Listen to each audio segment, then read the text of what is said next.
Ang sumulat ng Aeneas mula sa Italia ay si Publius Verilius Maro. Nilikha niya ang akda na ito para impluwensyahan ang karamihan na pahalagahan natin ang mga mahal natin sa buhay.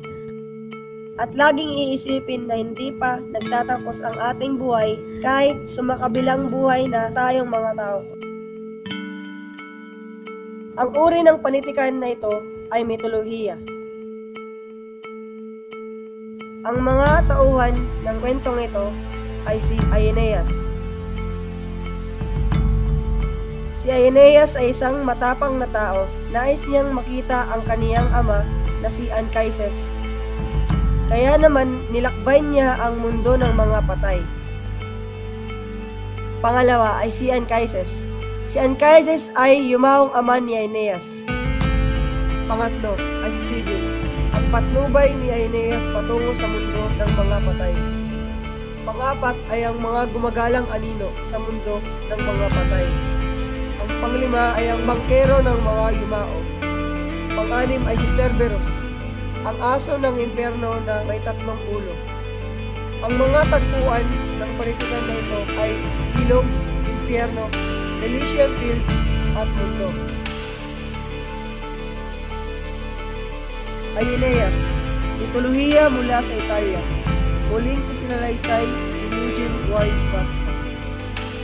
Mariin at ingat na ingat ang paghawak ni Aeneas sa ginintuang sanga ng puno.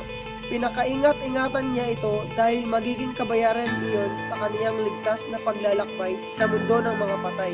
Hindi pa man siya patay, ngunit nais niyang makita muli ang kanyang amang si Anchises. Sinunod ng bayaning Troyano ang kaniyang patnubay na si Sibyl ng Cumae. Isa siyang maalam na babae na magiging kasama ni Aeneas sa kailaliman ng madilim na yungib patungo mundo ng mga patay. Nilakbay nilang dalawa ang lansangan ng ligaw ng mga kaluluwa na pinaliligiran ng mga gumagalang anino. Namasdan nila ang lagim na sakit, kamatayan at sigalot hanggang marating nila ang 2 ilog. Sa ilog na ito, nakilala nila si Charon, ang bangkero ng mga yumao at nalibig.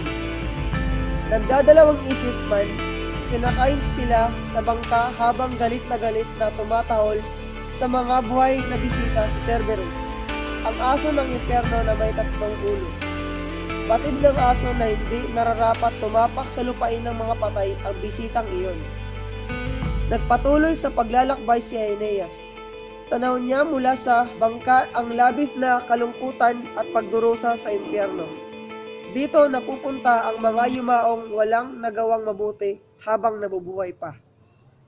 Hindi naglaon, narating niya ang kaniyang lugar na hinahanap, ang Elysian Fields o Elysium. Ito ang napakagandang paraiso para sa mga taong nagkaroon ng mabuting pamumuhay sa mundo. Doon hinihintay siya ng kaniyang ama. Nagtagpo ang dalawa at saka mahigpit na nagyakap. Ipinakita ni Anchises sa kaniyang anak ang napakahiwagang larawan, ang kinabukasan, na mga si Aeneas sa kaniyang magiging mga anak, apo at magiging lahi sa hinaharap. Natunghayan niya na sa hinaharap, ang kaniyang lahi ay magiging mabuti at lilikha ng mga dakilang bagay na maaalala ng buong daigdig. Sila ang makikilala sa kasaysayan bilang mga Romano. Ikinatuwa ni Aeneas ang magiging hinaharap niya. Sa huling pagkakataon, niyakap niya ang kaniyang ama at namaalam ng tuluyan. Nanumbalik sa Aeneas sa lupain ng mga buhay at naglayag sa bansa na kilala ngayong Italia.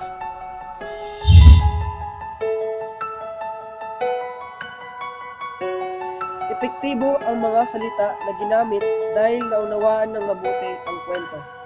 Angkop sa antas ng pangunawa ng mga mamabasa ang pagkakabuo ng akda dahil may mga taong naiuugnay ang kanilang sariling buhay sa kwentong ito. Masining ang pagkakagawa ng kwento dahil nauunawaan nito ng mga karamihan at maganda ang pagkakasunod-sunod ng kwento.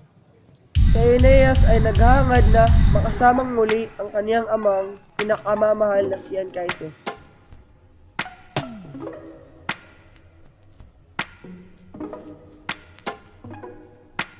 Send me your location, let's focus on communicating, 'cause I just need the time and place to come through.